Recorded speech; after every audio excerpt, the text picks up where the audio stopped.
Afternoon. It's a pleasure to see you here with just a little bit of sprinkling going on outside, and we're just thrilled that you took the opportunity to come through the rainstorm to be with us for this exciting program.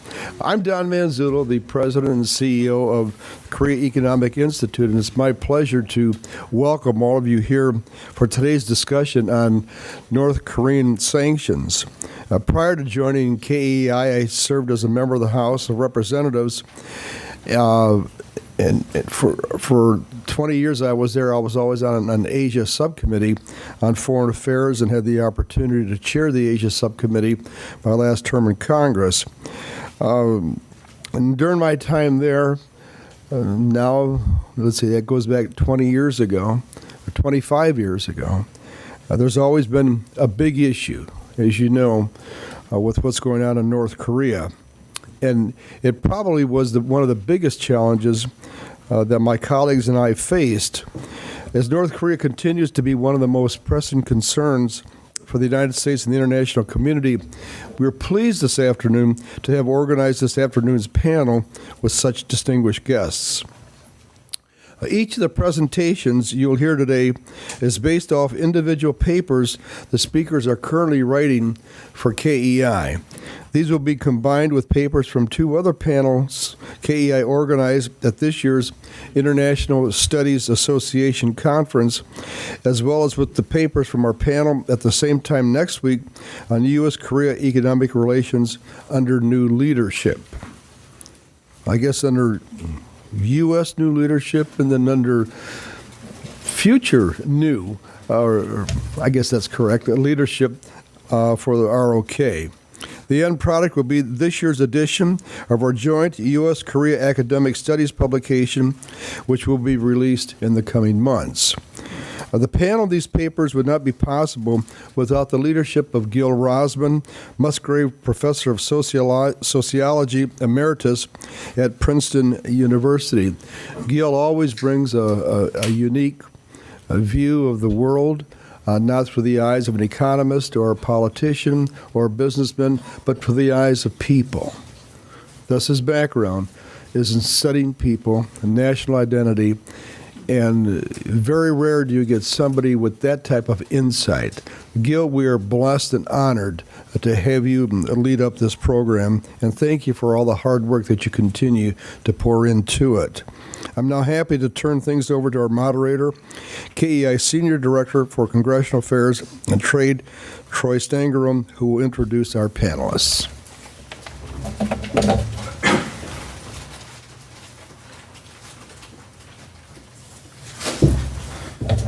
Thank you, Congressman Manzullo, and thank you all for being here today. I know the weather is not the best. And I'd also like to thank Kyle, who organized this and had the foresight to pick the date of the U.S.-China summit between President Trump and President Xi Jinping. Perhaps we should have him do some lotto picks for us as well. As Congressman Manzullo mentioned, we have a new administration here in the United States, and we will soon in South Korea as well. The Trump administration has reportedly taken and completed its North Korea policy review, and we should expect the new administration in South Korea to conduct a review as well. This brings us to today's discussion. One of the main foreign policy challenges that both administrations, along with governments in China, Russia, and Japan, will face is the growing threat from North Korea. In a little more than over a year, North Korea has significantly increased the rate of its nuclear and missile tests, drawing closer the day to where it will have a workable nuclear weapon and delivery system. One of the tools we have to slow this process is sanctions, and we are glad to have experts today from the United States, South Korea, China, and Russia to explore the question of their effectiveness in addressing this challenge. Now, in the interest of taking and having the most time for discussion, I'm just going to give very brief bios. You have full bios with you, but we're fortunate today to have Dr. Chang, who serves as an associate professor in the School of International Studies at Renmin University of China. Dr. Chang previously worked for the China Institute of Contemporary International Relations and served as a visiting research fellow at the Fairbanks Center at Harvard University. We also have Dr. Alexander Gabuv, who is a senior associate and the chair of Russia in the Asia Pacific program at the Carnegie Moscow Center.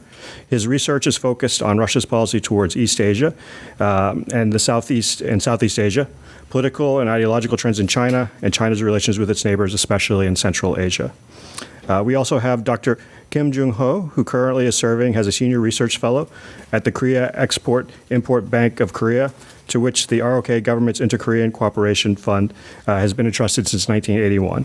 Dr. Kim's research interests include the strategic approaches to engaging the North Korean economy, assistance to economic transition, and multilateral financial cooperation in Northeast Asia.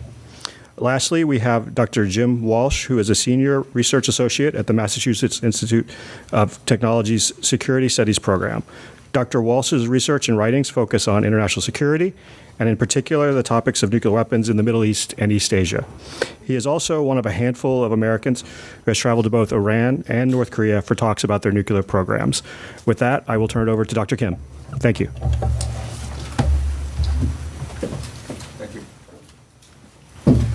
Good morning. I am the first runner. Do I click this? Yeah.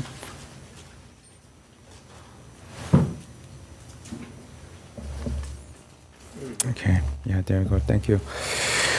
Before going further with the yes, I don't know. With the matter of sanctioning, there is a big gap between North and South Korea.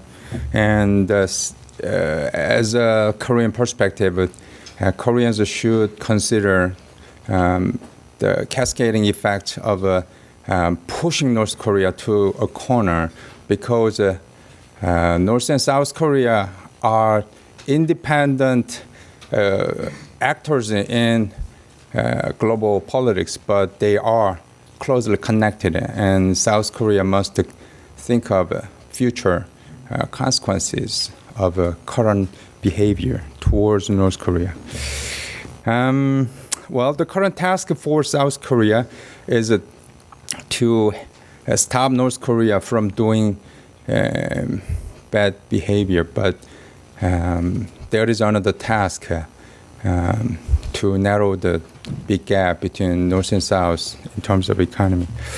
Well, Korean trade has been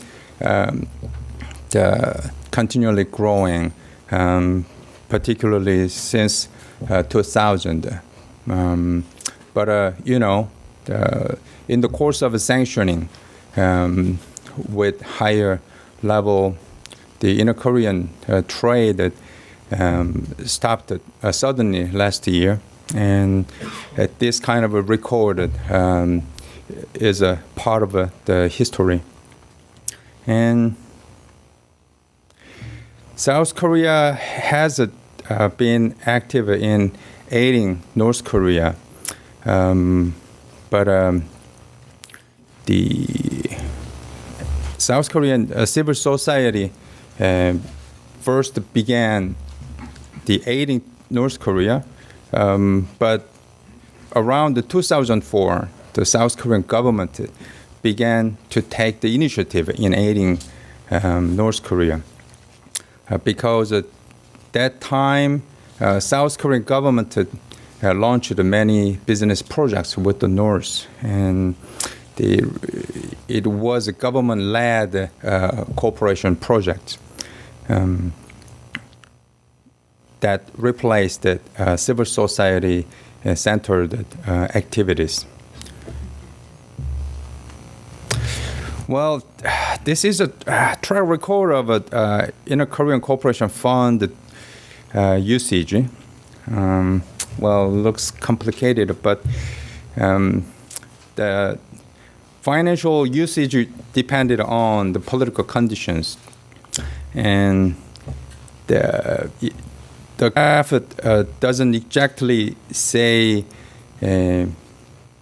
North and South Korea cooperated all the time, and their cooperative gestures were much influenced by political events. Moving to the issues of North Korean economy, particularly trade. North Korea has been successfully dragging up to a higher level of trade. And North Korean government, particularly the getting power from the father, the young leader designated many special economic zones in order to allure more investment, foreign investments. North Korea has been expanding trade with neighbors, China and South Korea, during 2000s. But the trade with Japan decreased after 2006. South Korea's trade with North Korea dropped last year. And North Korea's trade with China, didn't stop at all. And it goes upward anyway.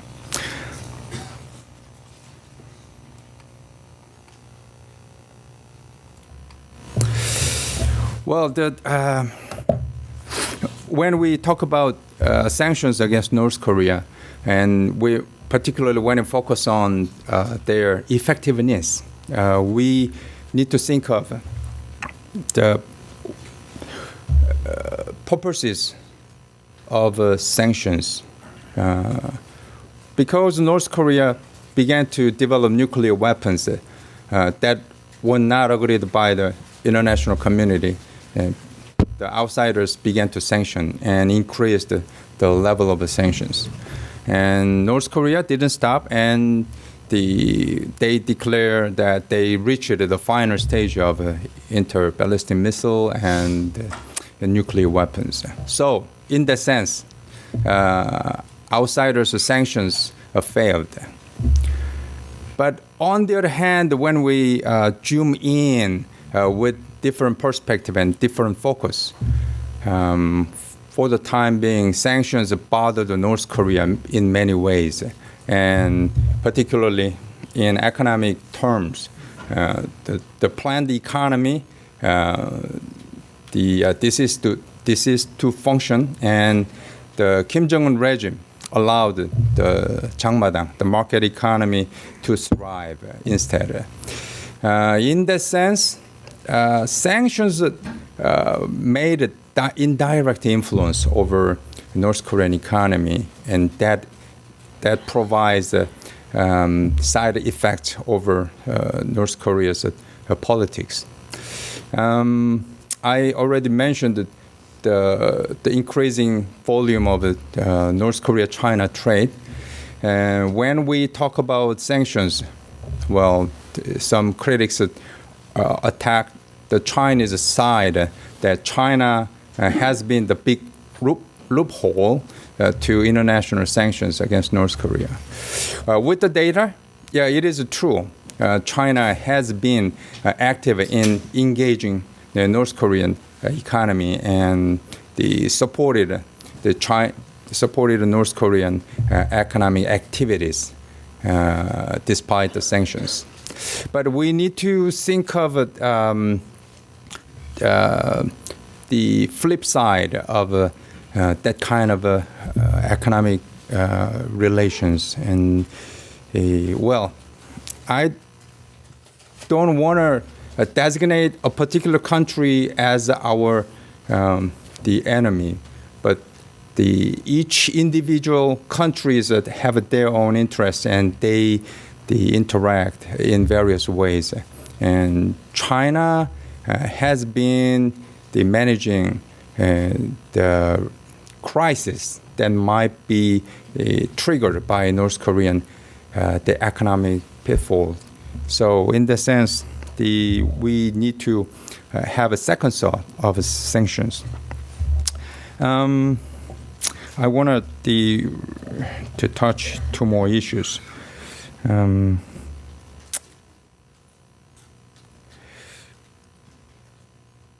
Actually, new government that will be launched in South Korea next month will have to join international efforts to push North Korea more and more. But the sanctions aim at the having North Korea change its behavior and the bring North Korea back to the table for further dialogue.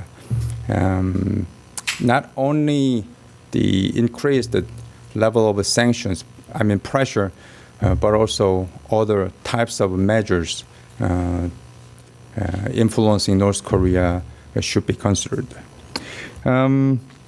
Economic implications will stimulate us to think of other aspects of sanctions, and the U.S.-China dialogue, this week and in the future, will be closely related to the new design of a future regional order. So sanctions are not that simple, and that issue must be related to other approaches over the other aspects of the international relations in Northeast Asia particularly.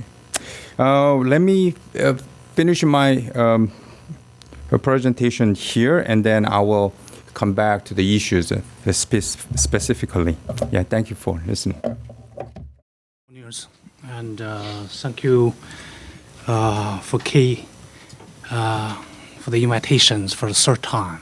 And I remember a few years ago I was invited to attend a conference organized by KEIs, and 2 years ago I attended another conference. This is the third one. So I'm happy to come over here to discuss some of the sensitive and important issues. And I hope Xi Jinping could have come to this seminars to build some sense of urgency regarding to the sanctions against DPRKs before the meeting with the United States President, Mr. Trump. And because the limitation of time, I just spent time to make a general evaluations of the efficiencies of resolutions against the DPRKs. You see, the resolution has been in place. I said collective sanctions against the DPRK has been in place for more than 11 years. And the United Nations Security Council has passed 7 resolutions. Some people arguably believe it's 6. And also, according to all the resolutions, Security Councils set up a quite complete system of sanctions against the North Koreans, include the setting up of sanctions committees. Sometimes we call 17th, 18th sanction committees. And under the sanction committees, Security Councils set up a panel of experts, include 8 experts from 8 different countries, include China, United States. And also the panel of experts carry out a number of functions, including annually reporting the implementations of all the sanctions resolutions against DPRK. So the regimes, it's up there and relatively complete. But nonetheless, so far, the sanctions failed to pressure DPRK to abandon nuclear programs. But we succeeded in keeping the DPRK in the poverty. So I like to say the sanctions it's partially achieve a number of the objectives we may expect, and we may not expect for good reasons, for bad reasons. But from the DPRK's perspectives, I like to say the ongoing sanctions has slowed down its economic growth and keeps these countries in the poverty. And also, the sanctions slow down the DPRK's the weapons development programs, particularly the development with regard to nuclear and missiles weapons. So that's the basic fact. That's the one's objectives sanctions has achieved. Number two, the sanctions, particularly the military embargoes against DPRKs, has been significantly undermined DPRK's conventional forces for a number of reasons. The shortage of fuel, the shortage of spare parts for jet fighters, tanks, and all kinds of things. And that's the second objectives the sanctions has achieved. But when the conventional military forces has been greatly undermined, and the DPRK is determined to push forward with its nuclear weapon development. And third, and sanctions also cost DPRK's diplomatic asset clearly, because China has been DPRK's traditional allies, and the alliance treaty signed by the two countries in 1961 still remain relevant. But nonetheless, since 2006, China joined the international community and repeatedly endorsed the passage of sanction resolutions against DPRK within the United Nations Security Council. And the relationship between China and the DPRKs sometimes remain tense, sometimes remain confrontational.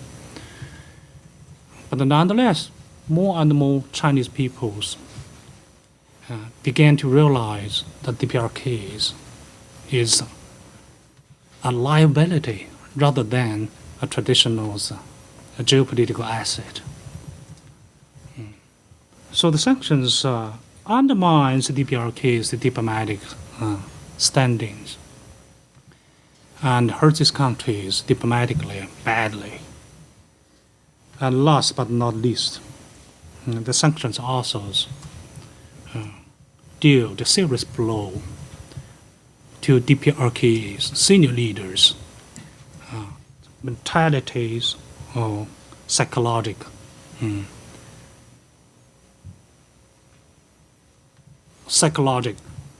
mode, and force the leaders to make some stupid mistakes.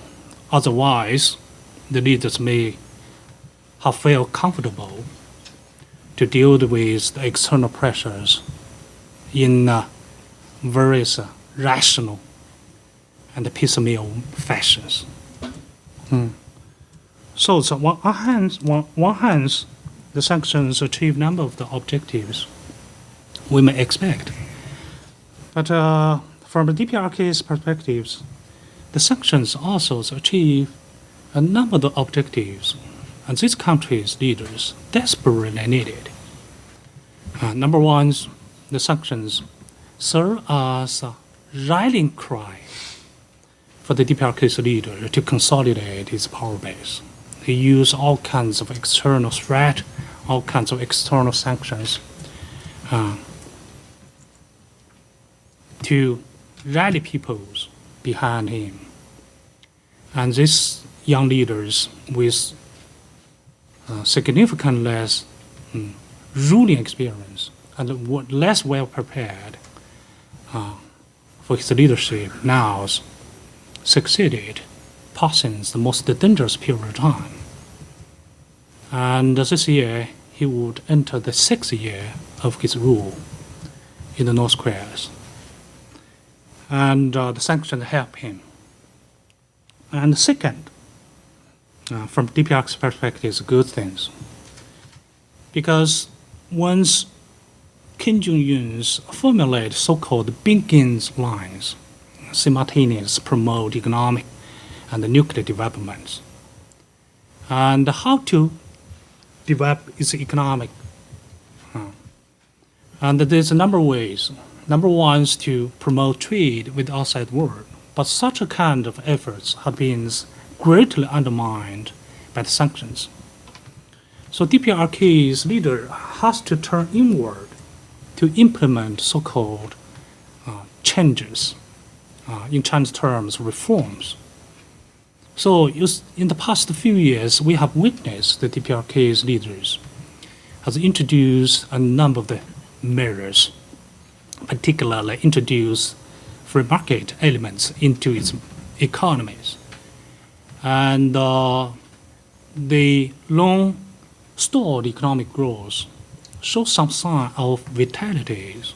And last year, the year before last year's, and we witnessed some kind of economic growth in other countries. But to what degrees the growth would be, we have different ideas. Different scholars, economists come up with different numbers from 2% to 12%.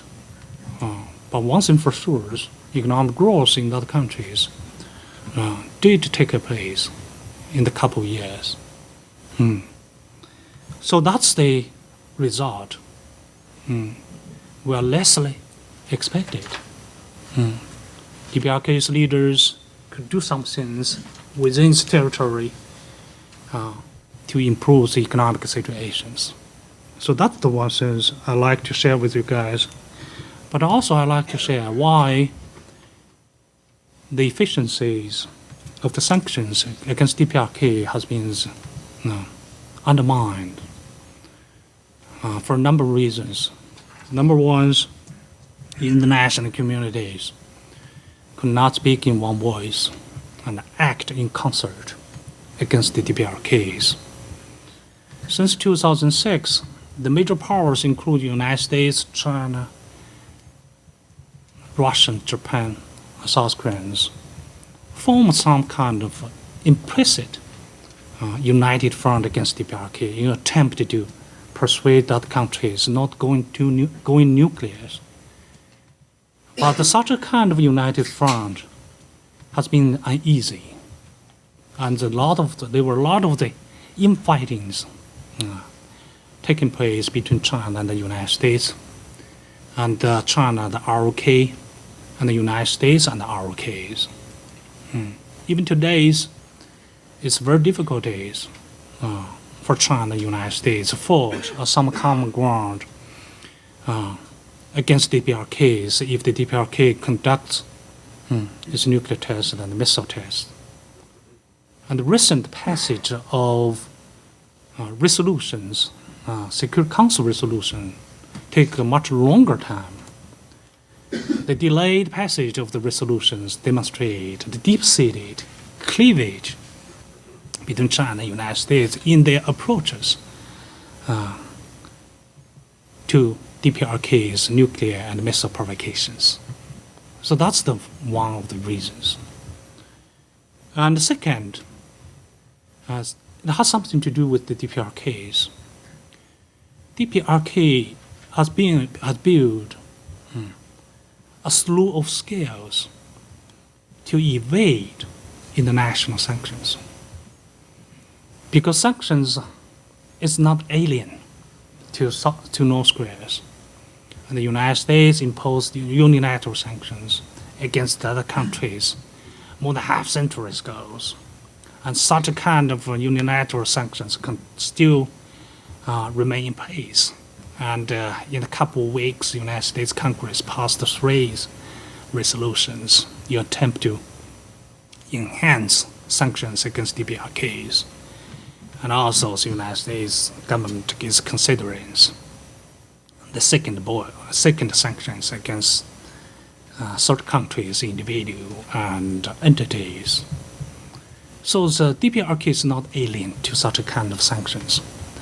And also, collective sanctions has been in place for more than 12 years. And DPRK knows how to evade such a kind of sanctions. And invasion scales become increasingly large in scope and sophisticated. And the panel expert annual report clearly revealed the variety of scales DPRKs has demonstrated in the past years. And the DPRKs knew how to evade sanctions, how to take advantages of the loopholes, and Mr. Keynes mentioned in his presentations. So DPRK's efforts, to some extent, compromised the international sanctions against other countries. That's the second reason. And third reasons, some of the outstanding contentious issues surface to disrupt cooperation between the United States and China. For example, in 2009, the DPRK detonated its second nuclear device, nuclear bombs. And the United States and China worked together, passed a resolution. But at the same time, the United States government adopted so-called pivot to action strategies. And such a kind of strategies has been widely perceived as the move against China. So when China perceived the United States try to divert its strategic asset from somewhere to strategic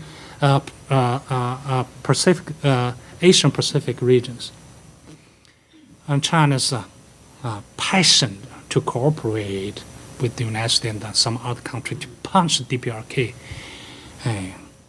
become less enthusiastic. As a matter of fact, the DPRK and China's trade experienced dramatic expansions in the 2010, 2011, and the bilateral trade reached its peak in 2014. So that reflects the difficulties for China to cooperate with the United States, to punish its long traditional allies. As China perceived the United States, try to undermine China's security, try to deter China, China try to contain China. And recently, the sad issues came to cause enormous troubles on China and the United States bilateral relations, and also disrupt development on China and our case relations. So the two outstanding issues cause enormous troubles and on China's relationship with the United States and the South Koreans, and also discourage China to pursue sanctions against the DPRK in aggressive and sweeping ways. And I'm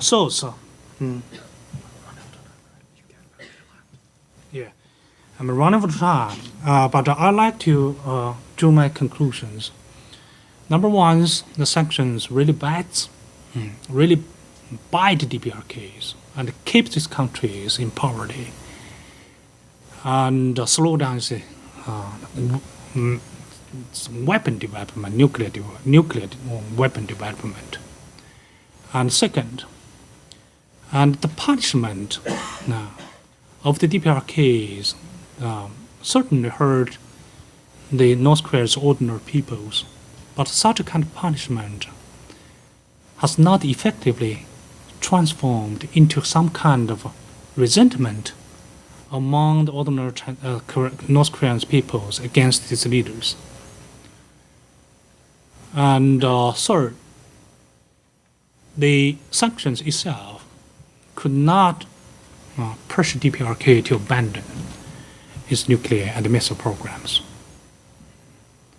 And fourth, so associated with the previous observations, I believe in order to persuade or pressure DPRK to abandon its nuclear and missile programs, and as we continue to pressure DPRK with all kinds of sanctions, we have to find alternative tools to lure, to encourage DPRK to make choice between the two options. One's continue its programs until the regime enters the dead end with the regime collapse, or giving up its nuclear weapons and accept the material incentives, security guarantees, economic assistance, and keep its regime going on for some time.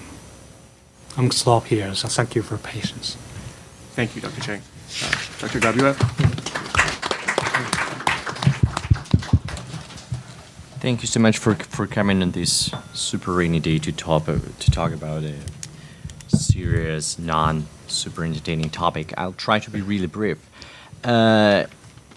Russia is one of the players, definitely not the key player, but it was supporting all kind of international resolutions and sanctions, and Russian stated goal of its North Korean policy is denuclearization, total and irreversible removal of nuclear weapons and missiles from the DPRK.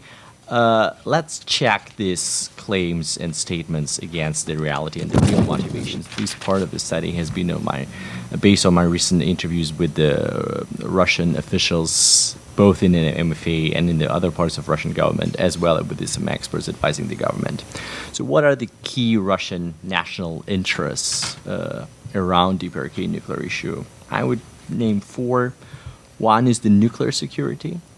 Number 2 is the military security of Russian borders connected to the U.S. and some countermeasures that the U.S. and its allies might be making in order to stop DPRK from developing the weapons or mitigate the challenges. Number 3, very important for Russia, is prestige, international positioning of Russia as a great power sitting at the table with serious guys, talking about real issues. And number 4 are economic relationships with DPRK, trade efforts to develop the Far East through more trade with DPRK and the South Korea through DPRK. So let's look at all these 4 issues. Number 1, physical nuclear security. Everybody says, oh, DPRK is developing a nuclear weapon that's super dangerous for us. Russia says so, but doesn't think so. Russians don't think that it's super dangerous for Russia. Russians think that DPRK is developing the nuclear weapons as a deterrent against foreign intervention, namely the U.S. And the theory is, after what happened to Muammar Gaddafi, after what happened in Iraq, there is no way a dictatorship can defend itself and maintain itself immune to intervention other than possessing weapons of mass destruction. Better still nuclear weapons. Better still nuclear weapons capable of reaching the U.S. So if you have this ultimate insurance, nobody can touch you, and that's an ultimate goal for the regime survival. Analysis go, no matter what we do, all the limited resources will be concentrated for achieving this goal. And North Koreans prove to be pretty resilient and determined to get there. Since military strikes on North Korean facilities or removing the leadership is not an option, definitely there is not so much Russia can do to stop it. So literally we pay lip service to the denuclearization mantra, but in real terms, Russia doesn't see it as a realistic option or as a threat, right? North Korea will not attack Russia, and not even the United States. So if it is a deterrent, the problems that Russian experts and government officials identified are twofold. Number one, these are the incidents because of technical failures in imprecision of North Korean technology. So launches that may produce some incidents, part of the rockets fallen, and Vladivostok, like a large, by Russian standards, 1 million people city agglomeration just across the border. So that's dangerous. Risk number two is nuclear terrorism and proliferation. So stripped of cash, the North Korean regime is selling technology in the black market to bad states and also other bad actors. So a lot of this stuff might turn up in the wrong hands, and that's the issues Russians really want to talk about, including with the DPRK. So that's one. Number two, military security, particularly military security like Russia is now at the conflict with the US. The relationship is badly broken. And every major international crisis which involves the US is seen through the lens of Russian suspicion and paranoia about the US intentions to encircle Russia, topple the Russian regime, cripple it by economic sanctions. So advancement of U.S. military infrastructure, forward deployed base for ROC is okay, but that as a tool to mitigate some challenges posed by the North Korean missile program are seen as very problematic. Part of this is tied to Russia's experience with the United States over missile defense ship in Eastern Europe.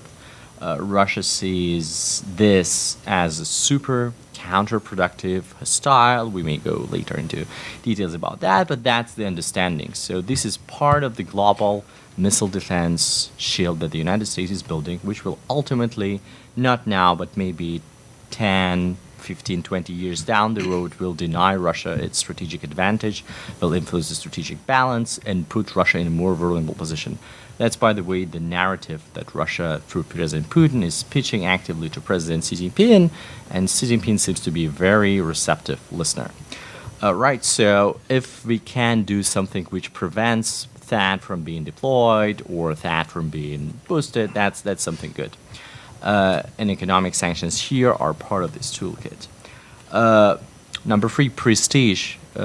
Very important for Russia. A lot of Russian policy is driven by this very emotional feeling of making Russia great again, making Russia seen as an international big player.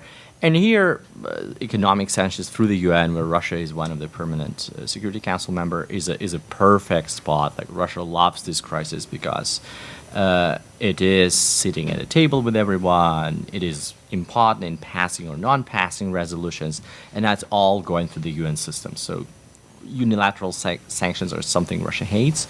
So supporting sanctions through the UN is a net positive. So here we check the box. Then economic relationships with the DPRK. Like the trade with DPRK itself is peanuts. The official figure stands at 80 million US. There are some more 100 millions perhaps going through China, for which we don't have reliable statistics, but it's less than 2 or 3% of DPRK external trade, and it's always less than 0.5% of Russia's trade, so that can be neglected. The bigger prize on the horizon are the projects which involve both north and south, so these are the railway, the gas pipeline, and the electricity grid, which Russia wants to build. The argument is, yes, that will earn cash for Russia, but that also will provide cash flows to North Korea, will moderate its behavior because they will be interested in stability for receiving these cash flows. So far, only one little piece over the railway was implemented, linking Russia's Hassan to Rajin port in North Korea, and ultimately linking that to the Trans-Siberian Railway. It's about 300 million investment made by Russian state-owned company, Russian Railways. The idea and the financial model is to export North Korean coal to the south from this port facility. It doesn't work now with the sanctions, but this is a net loss, but it's not that big compared to other projects. Again, the gas pipeline and the power grid haven't been materialized yet.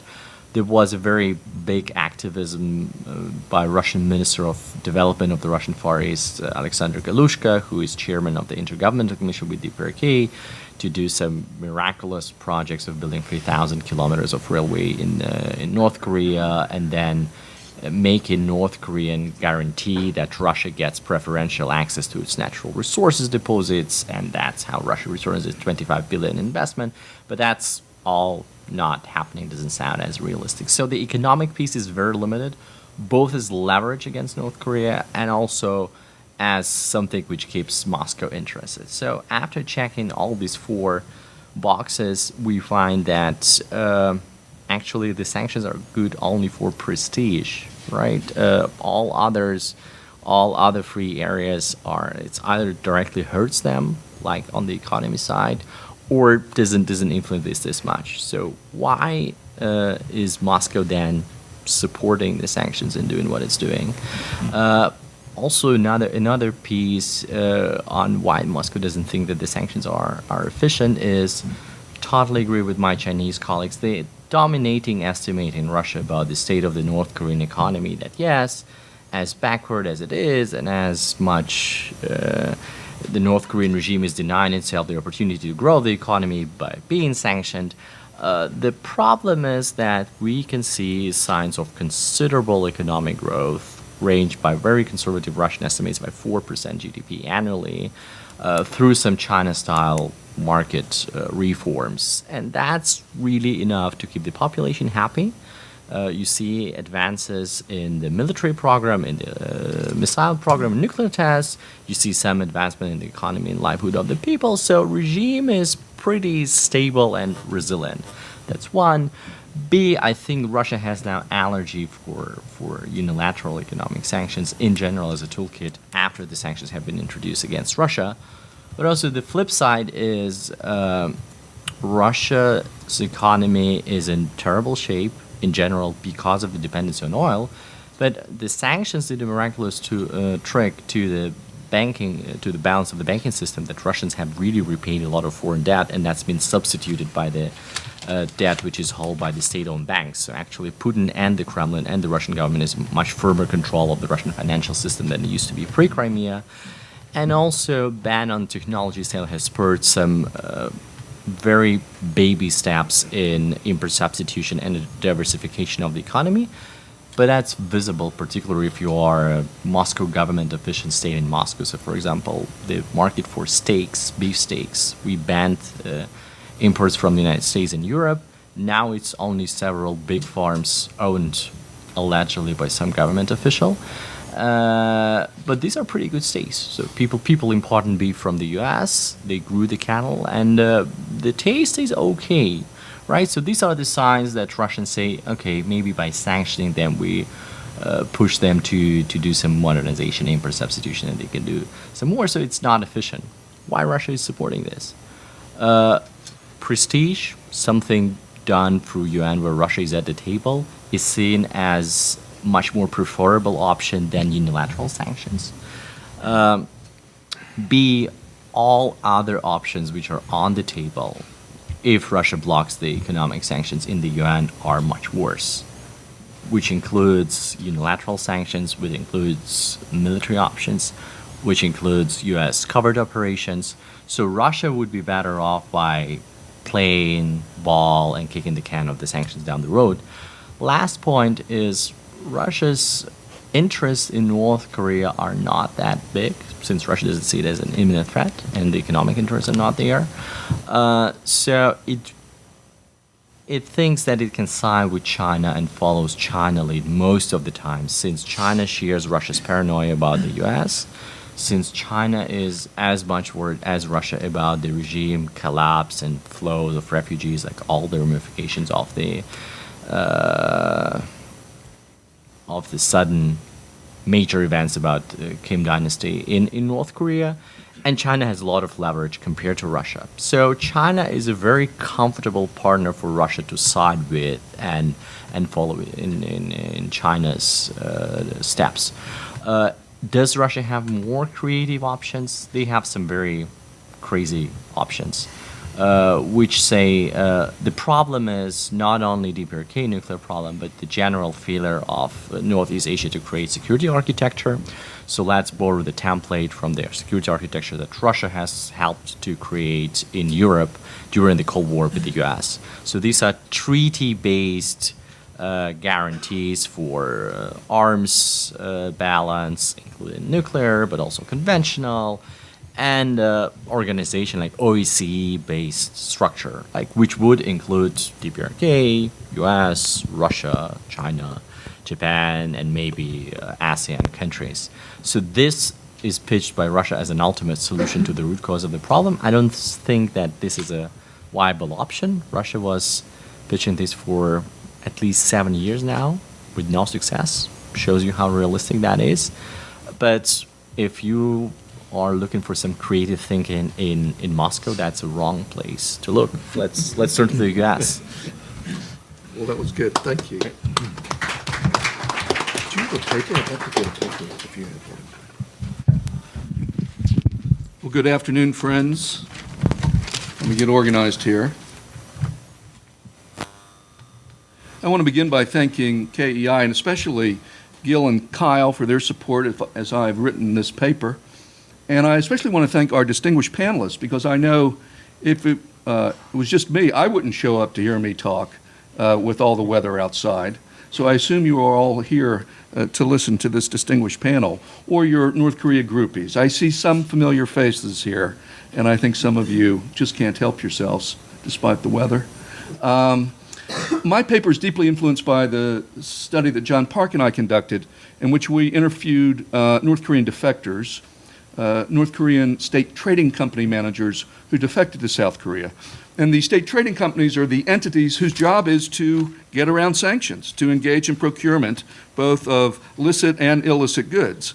And so John in particular interviewed these defectors, and our approach was to treat this as a business case study, to sort of document the partnerships, the pathways, how they conducted business. How did they get insurance? How did they find brokers? What did they do sort of at a very fine-grained level in an attempt to understand their response to sanctions? And so it's really that study that is the grandfather of the paper I've written.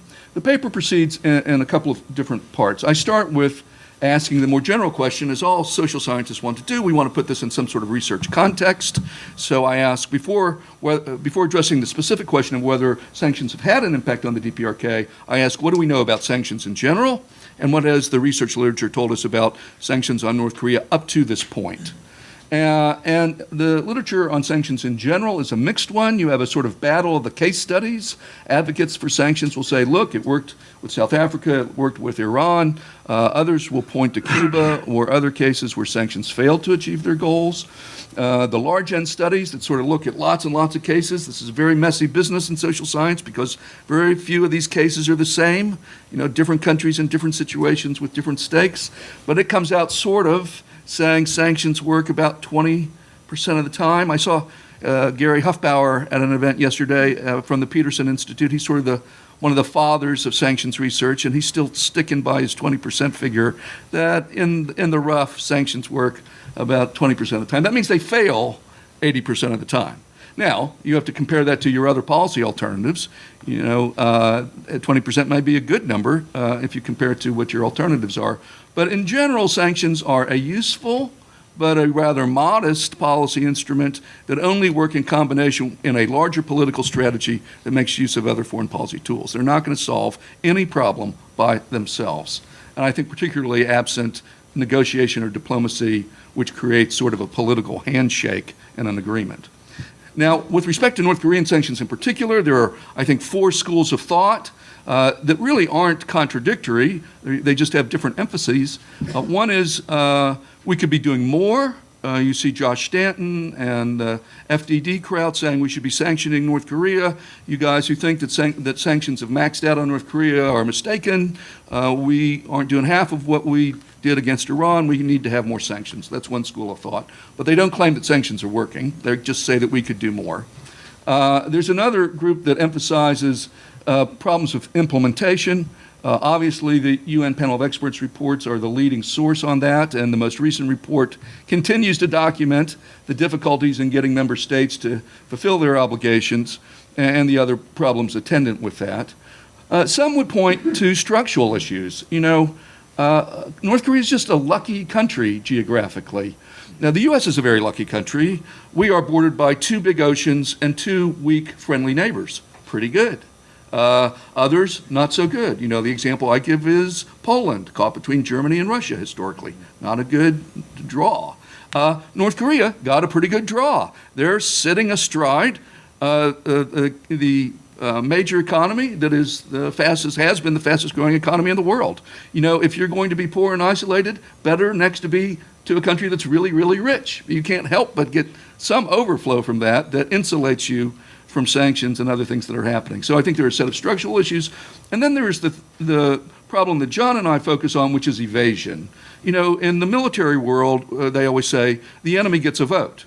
And we tend to sort of pass sanctions and, you know, this is the toughest ever sanction passed in the United Nations, and each sanction we pass is the toughest ever sanction passed in the United Nations. And we think that's awesome, and then we sort of go back and do what we're doing. And meanwhile, you know, the North Koreans are involved in an iterative game. They're reacting to the sanctions, coming up with countermeasures, but we're not coming up with countermeasures to their countermeasures. We just sort of keep singing the same song, only a different verse.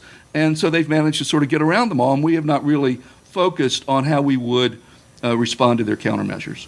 I share the view of many of the panelists based on just and this is bad for a social scientist to say, anecdotal evidence about the state of the economy in the DPRK.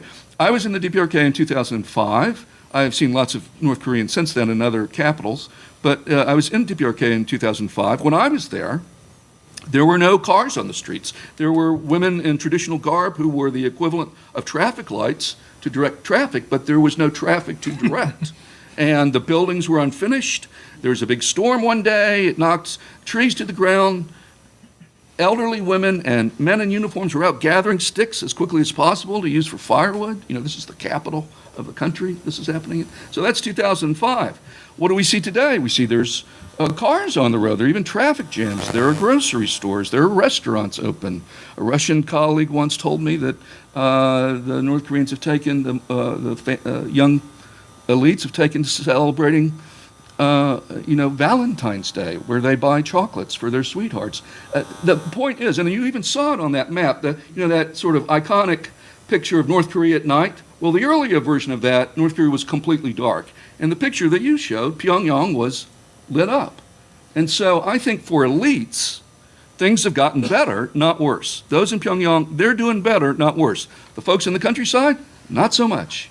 Folks in the sort of northern industrial cities, accepting the provinces, if you take out the border provinces with China, not very good. And I think most NGOs and humanitarian organizations would continue to point to food insecurity for most citizens in North Korea.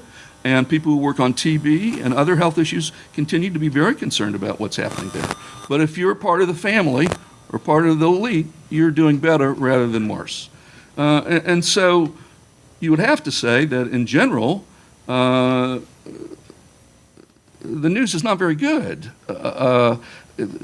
We passed the strongest sanctions ever, again and again, and what's happened is the pace of nuclear missile testing has increased over time since the young Kim took office, and their capabilities have increased over time since the young Kim took office in the face of the strongest ever sanctions ever passed. So that they're moving from liquid fuel to solid fuel, they're developing sea-launched ballistic missiles. So, on many measures, it's hard to point to how the sanctions have been effective. So that's the background, the gloomy background. But then the paper says, well, there's a lot that's happened in the past year or so. There are a lot of recent developments. And then the question is, will these new developments somehow alter the arc? Will it mean that there's a different future afoot? And, some of these developments, we're all familiar with them. In North Korea, obviously, the pace of testing is increased. We have the assassination of Kim Jong-un by VX, which I don't think was a coincidence. In China, I think perhaps for me, the most surprising event of the past year was China supporting UN Resolution 2270, which put hard caps on coal and iron ore and other restrictions in it. I just never thought the Chinese would do it. I see Chinese self-interest here, national interest, and anyone sitting in Beijing's shoes would probably view it the same way. They don't want a failed nuclear weapon state on their border, right? Now, the U.S. may sanction their banks. Which is more important, having your bank sanctioned or having a failed nuclear weapon state on your border? I don't think these things are really comparable. So I thought, yes, the Chinese have interests in, and we talk about this in our paper, John Park and I talk about it, there are things that China can do, should do, wants to do, because North Korea is not good for China. It makes them look weak. It strengthens hawks in South Korea and Japan. It just brings the U.S. further in to the region, all things that China doesn't want. But then again, compared to a failed state, they're sort of in a pickle here. But I was wrong. They supported 2270. Now, some people have a skeptical view of that. And it's true that in the first year, 2016, of 2070, the Chinese ended up buying more coal beyond the cap, in fact, buying more coal than they had bought the previous year. So, you could understand skepticism there. But still, it seemed like a pretty interesting political development, in my view. In South Korea, obviously, we've had this terrible political crisis, which has sort of taken the Koreans off the board here until they resolve their internal affairs. And then, of course, in the U.S., we have a new sheriff in town who brings a completely non-traditional, anti-establishment view to policymaking. And so those are big changes. So then I asked the question, well, with these changes, should we expect anything different? And this is the charge of the paper that we were given, will North Korean sanctions have an impact? And so then I try to analytically break that down and ask what that means. First of all, impact on who? You can have lots of different impacts. The sanctions can impact DPRK policymakers, elites, average North Koreans living in North Korea. It can impact China, business entities, NGOs trying to do humanitarian work in the North. It can affect the countries that are doing the sanctioning. And I'll come back to that in a minute. The what? What are we sanctioning? Procurement, the economy, the elite lifestyle and luxury goods, the DPRK's international standing. Again, there are lots of choices there when we talk about the impact of sanctions. We talk about the objective of sanctions, and I want to come back to this. Sanctions have lots of objectives, and people tend to conflate and mix together all these different objectives, and that leads to muddled thinking and muddled policy analysis. Sanctions can be used for denial, that is to say, denying a WMD technology so it cannot enter North Korea or be procured. It can be used for coercion, to sort of hit them on the head to try to get them to change their policy.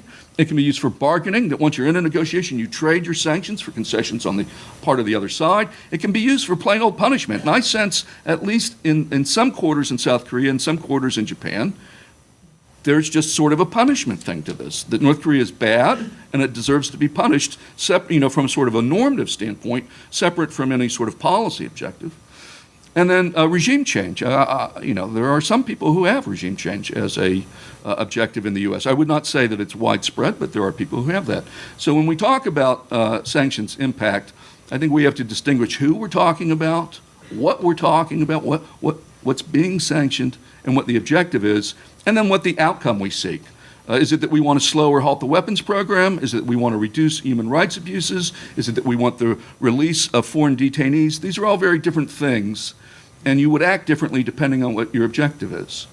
So then I review, sort of where we are at on each of those objectives. On denial, have sanctions had an impact? I'd say, yes, but. We have been able to interdict some shipments that were heading towards the DPRK. We've certainly driven up the price of procurement. That's what John's and I's study tells us. But unfortunately, the DPRK adapted to that, and therefore it had little net effect. Then I asked, yes, it had an impact, but did we achieve our outcome? And here I'd say on denial, we failed to achieve our outcome. The WMD programs progressed, both in the number of tests and in their capabilities. Then on coercion, did we have an impact? I'd say the answer is, yes and no. We have been able to politically isolate North Korea, and we've shamed them on human rights, and they seem really, really sensitive. They seem like overly sensitive. I mean, I think human rights are important, but you can call the DPRK all sorts of names, but if you say they're a human rights abuser, they seem to get really, really mad and walk out of meetings. So clearly we've been able to isolate them, and we've sort of needled them on human rights, and that seems to have struck a nerve. But as I say, the economy for the elites has improved, and the leadership is simply able to shift the cost of sanctions to the general population. I think the Kim family and the military, they're going to get the last dollar. If fewer and fewer dollars, I'm pretty sure the elites will get the last dollar that's in the DPRK, and it won't be the people that get it. So I would say failure in terms of outcome, because the DPRK has not changed its policy, and if anything, the nuclear and other things that we object to have become more formalized and more intense. Bargaining, I would say, yeah, we had some success with bargaining. The North Koreans were very anxious to take away Banco Delta Asia sanctions and the terrorism designation. So we did have some success with that back in the day.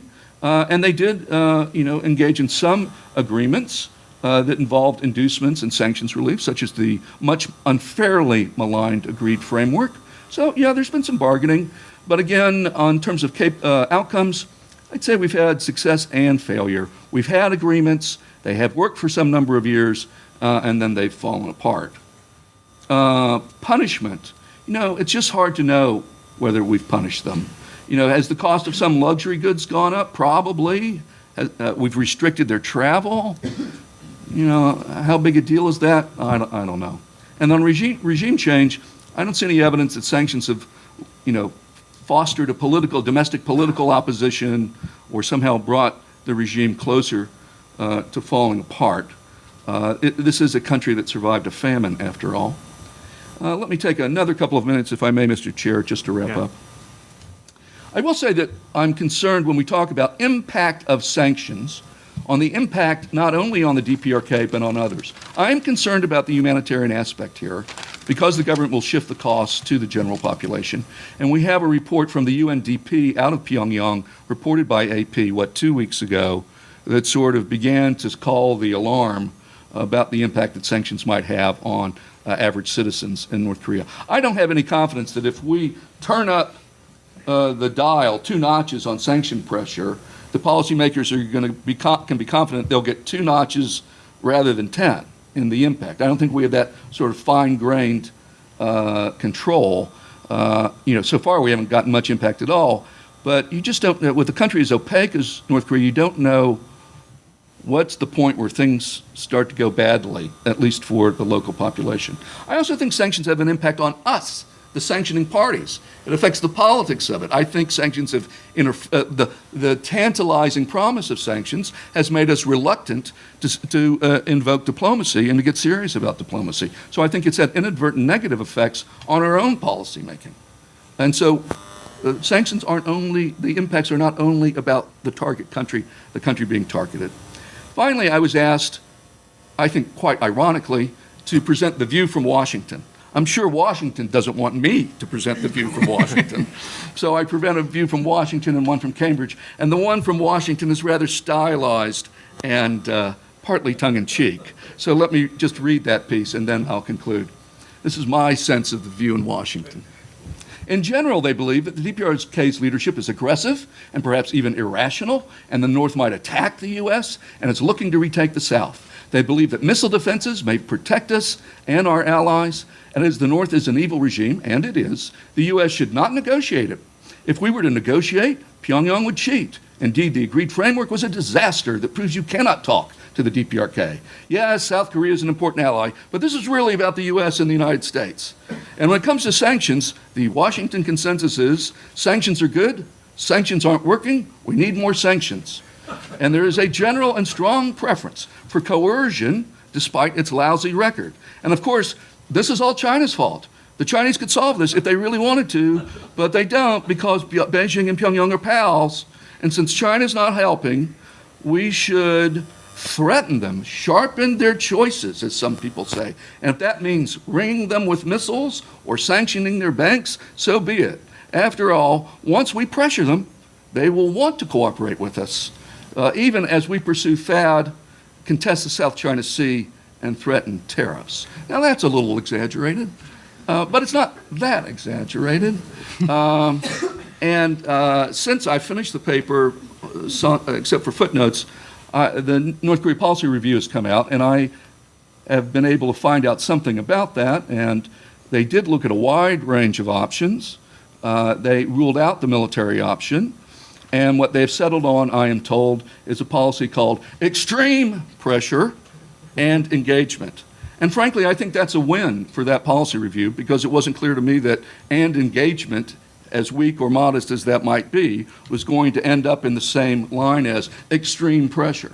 So that's where we're at, and we may or may not see that play out this weekend. I have, as you might guess, a somewhat more cynical view of, or at least a skeptical view of some of these assumptions on the part of the Washington consensus. But I'll stop here and we can talk about those in question and answer. But thank you for coming out on this rainy day.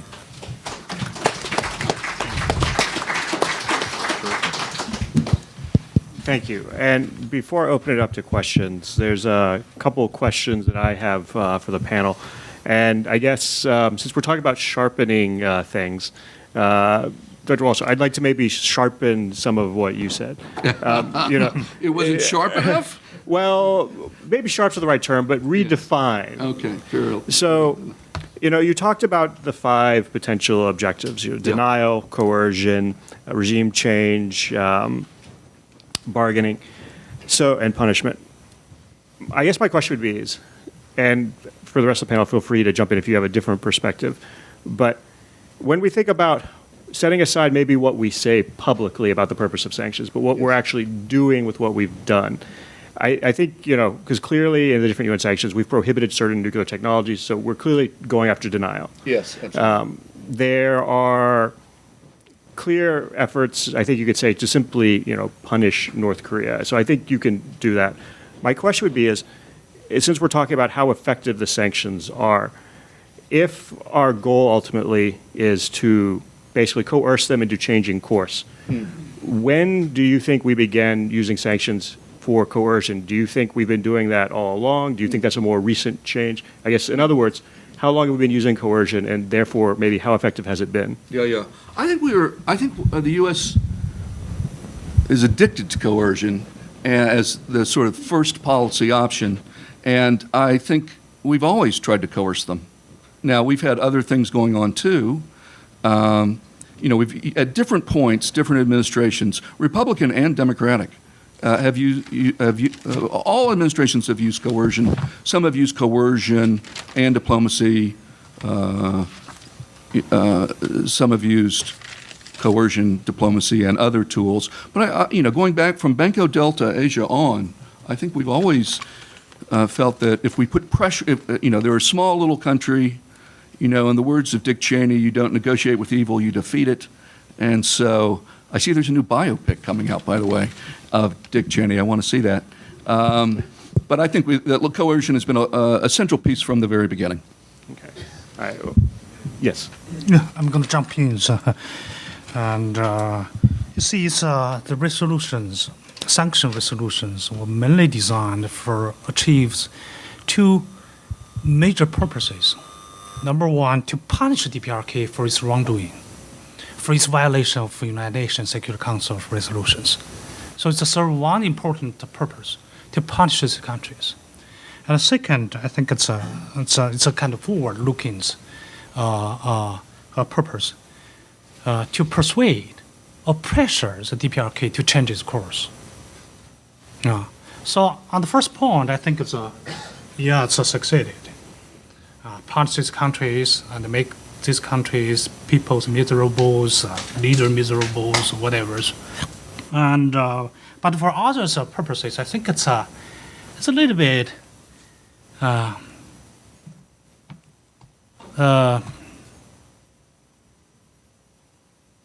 probably. Let me rephrase my thinkings. Inappropriate. Yeah, regime change. And some things, that's not the sanctions are supposed to achieve. Certainly, it may bring regime collapse in other countries. Let me jump in on that, Jay, because I might not have been clear. I was listing the possible objectives. They weren't my objectives. I'm much more of a realpolitik guy. I don't think punishment should be the goal of U.S. public policy. I think it should be to achieve our public policy objectives and to defend our national interests. So I'm not so much into punishment for the sake of punishing. I'm just reporting what I see as, you look out around the world, and I see people who have these different motivations. And certainly in Congress, there are people who are actively involved in, I can say this with confidence, there are people who are writing sanctions legislation who have as an objective regime change. Now, that doesn't mean everyone who votes for that has that same objective. I mean, that's what sort of gets mixed up in the policy process. Some people are going to vote for sanctions because of coercion. Some are going to vote, for regime change. Some are, they have different motivations for why you might vote for a particular bill. I'm just sort of giving you what I think is sort of the lay of the land of possible objectives. Okay. Stanley? Good question. If you could, the mic's over here. Stanley Roth, no affiliation. For Mr. Kim, suppose, unlikely as it seems, that China did everything the U.S. asked on sanctions. Given that no evidence that Kim Jong-un really cares about the welfare of his people, does your government believe, the ROK government believe that, cutting off all trade, Chinese trade, and other economic support would work, that Kim would change his policy and give up his nukes, or would he just let several million people die? For Professor Chang, clearly the whole panel agrees, and I suspect most of us in the audience, that sanctions have failed if the goal has been to change North Korean course on the nuclear weapon and missile program, other than the other objectives you talked about. The question is now, if the U.S. were to implement significant secondary sanctions against Chinese companies, is there how would China respond? Would China respond by shutting down its trade in these companies and the interaction economically with North Korea? Or would China keep doing what it's doing, and instead this would lead to a bilateral crisis in U.S.-China relations with no impact on China's North Korea policy? Thank you for the question. And North Korea has a very immoral regime, leadership, so people are not properly cared. One of the side effects of the sanctions may be the domestic development of an economic system which features a dual economy. One is run by North Korean won, the other run by hard currency, for example, US dollar or Chinese yuan. The regime focuses on the abundance of the Kim family, and the people are just let abandoned in the society, and they pursue their own the tools to sustain their life. So market has been the basis for their the sustaining living in the poor country.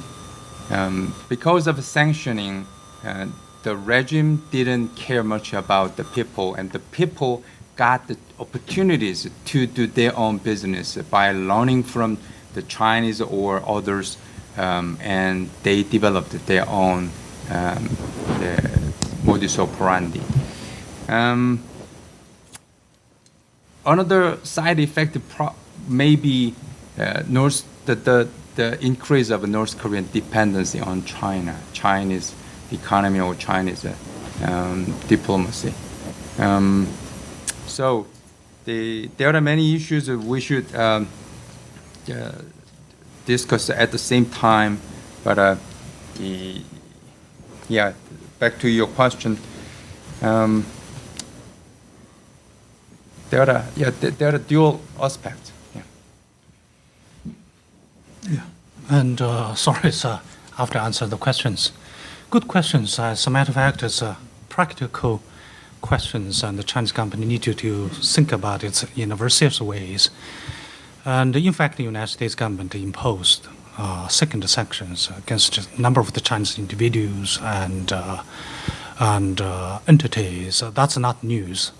And recently, United States imposed significant high fines on China's one of the largest telecommunication companies, Zhongxin's, and United States imposed fine as high as $1.1 billion US dollars.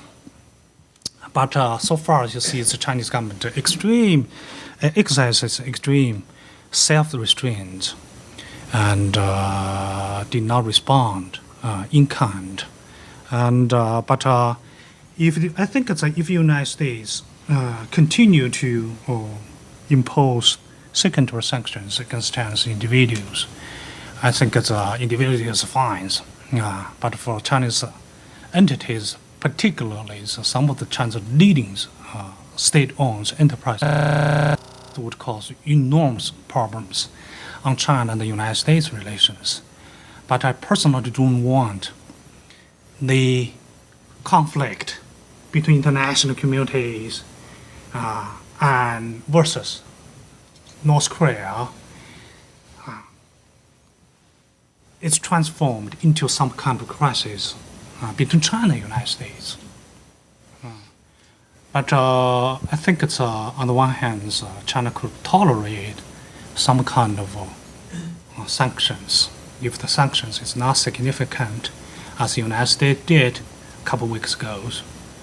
But I think it's China's possess a variety of tools to retaliate in kind.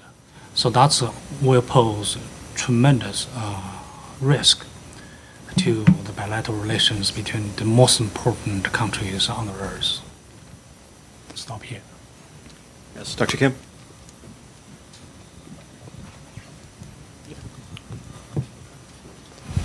Thank you. Yan-Ho Kim with USKI at SAIS. I have two quick questions. Number one is the impact of the sanctions on the people in the street actively participating in the informal markets. Usually people are looking at the information collected by daily NK, the prices of the changes in prices of rice and exchange rates. But I was wondering if we should seek some other indications to measure the actual impacts. Are we missing something very meaningful here? The second question is the money transfer from the defectors settled in South Korea to their families in North Korea. Do you think that still works as a meaningful funding sources for the people in the black markets? And do you think we should make every effort to block that money transfer, or turn our look at some other something else so that the money transfer will have a long-term impact on the society in a positive way? Thank you. Are you asking a particular panelist? Yeah, let me answer that question. Because of the sanction, North Korea has developed a very unique, special type of taxation system, which is called bribery. well, we already witnessed the similar symptoms in other cases. Yeah. The government just allows government officers, economic affairs officers to handle economic projects, and they hire the brokers and agents at different levels, and they bring the grassroots level people with the changes. I mean, some coins to join every different level of a project. In that way, they receive bribery from the lowest level, and the regime collects money. It is one part we may criticize the regime's immorality, but on the other hand, yeah, as I already told you, it gives a kind of a tiny room for the street level people to maneuver their living by joining the market. Money transfer, Well, the multilateral and bilateral sanctions are already stipulated at that part in the resolutions, but that kind of a money transfer by defectors actually function to stimulate the people's ideas of a market economy, and they use that money as a seed money to join their market activities. And well, as I already mentioned, they are used as a bribery to influence the officers at different levels, and the government's economic policy making is at large influenced by those chains of financial activities. It's just the way I add one point. You see, the sanctions actually force DPRK's leaders to allow people to make money in so-called you use informal market. And I got the numbers. 1/3 of populations in ransoms engage in such a kind of activities. So the increasing number of the people, North Korean people, become money makings oriented. Oh, go ahead. Were you done? I finished. Oh, yeah. Thank you. Let me just say briefly, I mean, I think we need all the data we can get. And so, you know, we know more about North Korea than we have in the past. There's more data about them. It's still the most opaque country in the world. And so I think we should collect all the data. So if there are changes in exchange rates or prices in the informal markets, we should take that and add it to the anecdotal data and add it to the trade data and triangulate it. And you know, more data, the better. That's the, you know, social science way. On remittances, you know, I don't know a lot about this. I know that people say, well, the government skims off the remittances, but I think you got to be very careful about that. I'm actually, contrary to what some people might expect, I've been sort of persuaded by my, what's the word I want to use here, more enthusiastic sanctions friends, who says actually there is more to sanction that we're not sanctioning. I'm persuaded that there are particular companies and banks that probably deserve the attention of the Treasury Department. But I am loath to go after ordinary citizens and the impact that might have, even if the government's getting a cut out of it because of the disproportionate humanitarian impact. And speaking of data, I think it's a bias source. All the sources we're going to have are going to be partial and biased. But I always ask the humanitarian people who are in country, when they come out, I ask them, what was it like today versus what it was a year ago and a year before that? And that's data too. And they're going to be naturally inclined to say that things are bad. Maybe they're, you know, they'll say it's a little worse than it actually is, not on purpose, but given their job. But I think that's data we should pay attention to. Well, yeah, and just lastly, real quick on data. Also, we need to, I think, be critical. There's a lot of data points that are out there that, if you actually look at them critically, aren't correct, and you can tell. Yes. And some people are using data points for things that they don't necessarily mean. Matthew Pennington here.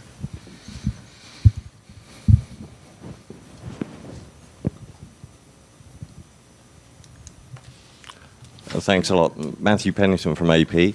I'd like to ask about what the possible impact might be of the election of a progressive leader in South Korea that favors engagement with North Korea. Perhaps, Mr. Walsh, you could talk about how that might affect U.S. efforts to isolate North Korea and intensify sanctions.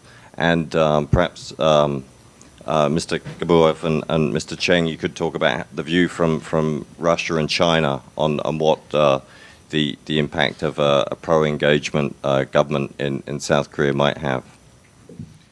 You know, I've been at this North Korea stuff long enough that I remember phrases like word for word and action for action. And I hope you'll help me reach your AP correspondent in Pyongyang so I can get a copy of that UNDP report. I've been trying to get it and I haven't gotten it. You know, in the spirit of reciprocity.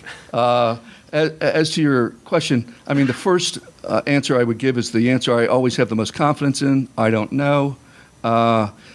it could go badly, right? We've had some experience here. We've had U.S. presidents that have been pointed in one direction policy-wise, whether it was engagement or a tougher stance, and we've had South Korea. South Korea sort of alternated between engagement and coercion. It's always been a mix, but sort of at the margins, a little more of this, a little more of that, and it's just sort of basic international relations. If you have two allies that have very different views about the same issue, that's going to be more challenging. The North Koreans will seek to exploit those divisions. So I hope that doesn't happen. I hope those divisions aren't harmful. The South Koreans should pick. It's their country. They should pick whoever they want, and I would support the results of whatever that election are. And then following that election, I would hope that all the parties would work very hard to try to get on the same page, because that's the most likely way. This is a tough job anyway. It becomes almost impossible if the allies at the heart of it are divided. And so, whatever people speculate about the personality differences and the ideological differences and, is this oil and water? I don't want to prejudge it. I want to give everyone a chance here to make this work. And let me conclude by saying this strikes me, and I welcome you all pushing back on this if you think I got this wrong. I think we seem to be at a sort of historically unstable moment politically in the region. We have North Korea is mad at China over the over the UN resolutions and the coal caps. China is mad at North Korea. So those two allies, if they're allies, I don't know how you characterize that relationship. They're mad at each other over the assassination and the testing. South Korea and China are mad at each other. China is enforcing economic pressure on South Korea, and South Korea is going forward with THAAD. The South Korean-Japanese relationship, which everyone has worked so hard to improve these many years, seems to be teetering a little bit, a little backsliding there. Pretty much everyone's mad at everyone. And so you have lots of moving parts, lots of new leadership. I don't think that's a worrisome context in which to deal with a crisis or with a political falling out. So the region begs for more cooperation. So I hope the U.S. and South Korea can find common ground. And I hope the U.S. and China, though they have shared interests, have different interests, can nevertheless find that Venn diagram piece where they have overlapping interests and can cooperate. We have a lot more political alienation than we do cooperation, so I hope this would not add to that. That's my comment. Yes, I think it's no matter who's going to win the elections in the South Koreans, and there's a very limited space for the new government to change its policies toward North Korea, China, and United States, and for a number of reasons. Number one, and you see the DPRKs now is aggressively presents its nuclear and missiles test. Such a kind of test and will corners the administration, new government, and there's no maneuver space on the part of the Seoul to tolerate, to accommodate such a kind of provocations. Second, you see the geopolitical landscape in Northeast Asia mainly shaped by China and the United States. Certainly, the DPRK, ROKs can play a very important role in that regard. But generally speaking, North Korea cannot change its security dependence on the United States and the economic dependence on China. That basic structures could not be changed. And third, it's about the leadership. And you see, Mr. Moon, who's likely to win the elections, certainly could inherit some kind of tradition of sanctioned policies the previous democratic parties had adopted. But such a kind of policies has been earned bad reputations for the democratic government at Seoul. I don't think it's he's going to revive such kind of policies. But nonetheless, no significant change for the foreseeable future on the part of the new government in Seoul, but some kind of manners. Small changes may take place. Very short answer. I'll share Jim's line on I don't know answer. Number two, I feel that Park's government was seen as so unhealthy and counterproductive in Moscow that any change will be welcome. If Mr. Moon is elected as the president, he will not pursue the sunshine policy again. He will pursue moonlight policy. All right. We only have time, because we're over, we only have time for one more question. Right back here. Mike's coming, just a second. Well, I had a number of comments and a question. Let me just make a couple of quick comments. I haven't heard any discussion of the U.S. oil embargo on Japan in the early 1940s and what that led to with Pearl Harbor. It's kind of a sanction, and pushing North Korea into a corner might have similar consequences, although judging by the panel discussion, we're a long way from that. But I just wanted to raise another question, and Jim, maybe you could comment on this. I wonder if it's not poor form for the United States to rush ahead with THAAD deployment and to rush ahead with a policy review when South Korea doesn't even have a government. How much are we going to give them any time at all to have input into this? That's my question. Well, on the policy review, my God, I'm happy they finished one policy review. That's and I just wish they would appoint more of their national security team. Right? We're still working with one hand tied behind our back from a policy making level.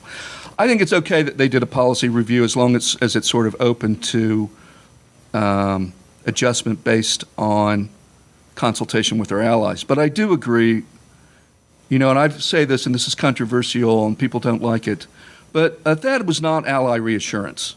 Every time I went to Seoul, I didn't hear people, when people are lobbying you for something, you sit down and they start going through their talking points. Well, when I visit Seoul and I go and I see military people and foreign ministry people over these last 5 years, I never had a meeting where the first thing they said was, we want THAAD, why are you holding it up? Right? That never happened. So that means THAAD's not reassurance. If your ally ain't asking for it, then it's not reassurance. So I think the U.S. has driven this process, and I think it's premature. Now, they could have played it a little trickier, right? Announce you're going to do it, but sort of manage when you, sort of what China's doing on the coal cap. Announce you do something, but then play with the implementation to sort of squeeze a little leverage out of it. I wouldn't have had a problem with that. But sort of just going on and ramming it in, I think that's driven by other objectives, and I think that's unfortunate. And certainly you would, I think, as a matter of, I'm no diplomat, obviously, but you'd think that you'd want to let your team members sort of get their act together before you moved forward. That would be the way I would do it, but then I'm not in charge of anything. All right. Well, if you'll thank me in joining them for what has been a very fruitful and interesting discussion. Thank you.